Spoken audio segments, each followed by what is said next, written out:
नमस्कार, मैं राकेश तिवारी, भोपाल तक में स्वागत है। कटनी से मिल रही है बड़ी खबर। जी हां, कटनी से मिल रही है बड़ी खबर। दुष्कर्म की घिनौनी वारदात से दहल उठा मध्य प्रदेश के कटनी जिले का समाज।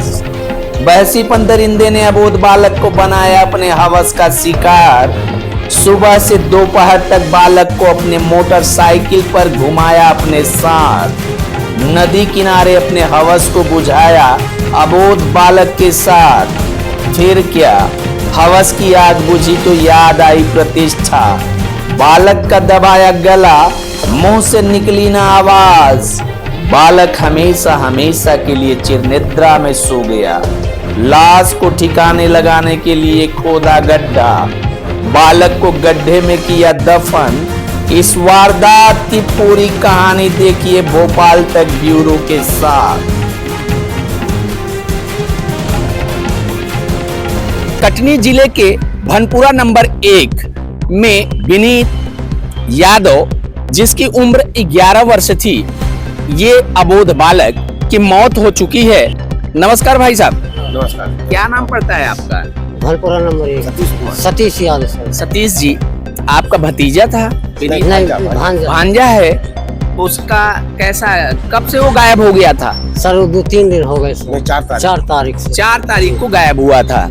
कब वो घर से निकला था? सर वो 10 बजे निकला था। तो आप लोगों ने क्या किया? 10 बजे निकला सर, फिर शाम को उसकी खोजबीन हुई। जिसके साथ में गया था वो अकेले आया, उससे पूछताछ किए, बोले कि वो लैट्रिन गया था। फिर इसके बाद वो आया ही नहीं है। इसके बाद हम घर में देखे सुने, गांव बस्ती में ही नहीं मिला, तो फिर वहाँ नदी सर ढूंढने चले गए सर। कौन सी नदी? ये सिमरन नदी है सर।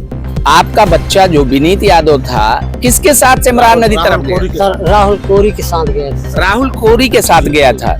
जैसे वहाँ ग्रामीणों का कहना ये है कि 1 बजे के लगभग राहुल कोरी की मोटरसाइकिल पे आपका भांजा विनीत यादव बैठ करके सिमरान नदी तरफ गया था। क्या ये बात सच है? जी सर, सच है। सत्य है जी सर। तो आप लोग जब ढूंढने गए तो कैसे आपने बच्चे के, जहाँ बच्चा दफनाया गया था, कैसे वहाँ पहुँच पाए? सर ढूंढते ढूंढते वहाँ पहुँचे। 2 दिन बाद छोटा सा एक लड़का, वो कहता रहा कि यहाँ पाँव बने भैया, इसको देखो जरा। तो सर मैं बैठ के देखा तो वहाँ ताजी मिट्टी बही हुई थी, क्योंकि पानी बहा था सर। तो फिर मैं 2-4 लोगों को बुलावा आया, तो उसको उड़वाए, उसको दिखवाए, तो गड़ा था सर वहाँ।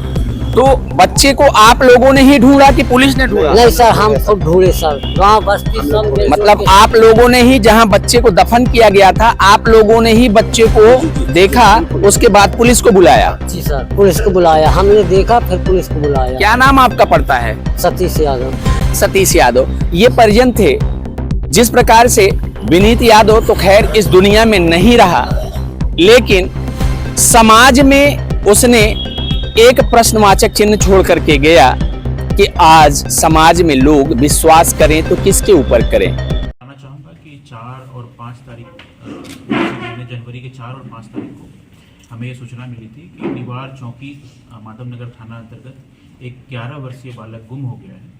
और जैसे ही हमें सूचना मिली, हमने इसमें तुरंत ही मामला दर्ज करके लगातार सरगर्मी से बच्चे की पता तलाशी करने की पूरी कोशिश हमारे द्वारा की जा रही थी। इसी क्रम में 6 तारीख को हमें सूचना मिली कि उसी गांव के पास एक खेत के किनारे नदी के तट पे एक बच्चे का शव मिट्टी में धंसा हुआ, मिट्टी में गाड़ा हुआ वो मिला है। और हमने जब उस शव को बाहर निकाला तो हमने पाया कि वही गुम बच्चा है। सरगर्मी से पूरे मामले की जांच पड़ताल करने के पश्चात हमने पाया कि गांव का ही एक स्थानीय युवक राहुल कोरी नामक युवक, वो उस बच्चे के साथ आखिरी बार देखा गया था। बच्चा उसी के मोटरसाइकिल पे बैठ करके उसके खेत के पास आया था, जिस खेत के पास से उस बच्चे की बॉडी भी प्राप्त हुई थी। पुलिस ने उसे तत्काल ही संदेह के आधार पर हिरासत में ले लिया और उससे पूछताछ की गई। और सख्ती से पूछताछ करने के उपरांत उस आरोपी के द्वारा यह एक्सेप्ट कर लिया गया, मान लिया गया कि उसने सबसे पहले बच्चे के साथ अप्राकृतिक यौनाचार किया। और वह भयवश कि बच्चा उसके बारे में गांव में और उसके घर में सबको बता ना दे, इसी भय से उसने मुंह दबा करके, गला दबा करके बच्चे की हत्या कर दी। और इसके पश्चात शव को छुपाने की नीयत से उसने बच्चे को वहीं नदी किनारे ही गड्ढा खोद करके उसमें डाल के शव को गाड़ दिया। इस पूरे घटनाक्रम में हमारी पूरी टीम ने लगातार मेहनत किया है और हमारी जो पूरी टीम है उन्होंने मात्र 24 घंटे के अंदर इस अंधे हत्याकांड का खुलासा किया है, जिसके लिए निश्चित रूप से ये लोग बधाई के पात्र हैं। यद्यपि मैं व्यक्तिगत रूप से इस घटना को लेकर के बड़ा ही हृदय विदारक घटना है, ये हम सभी को इस बारे में सोचना चाहिए कि इस तरह की चीज़ें आगे ना हो। Thank you.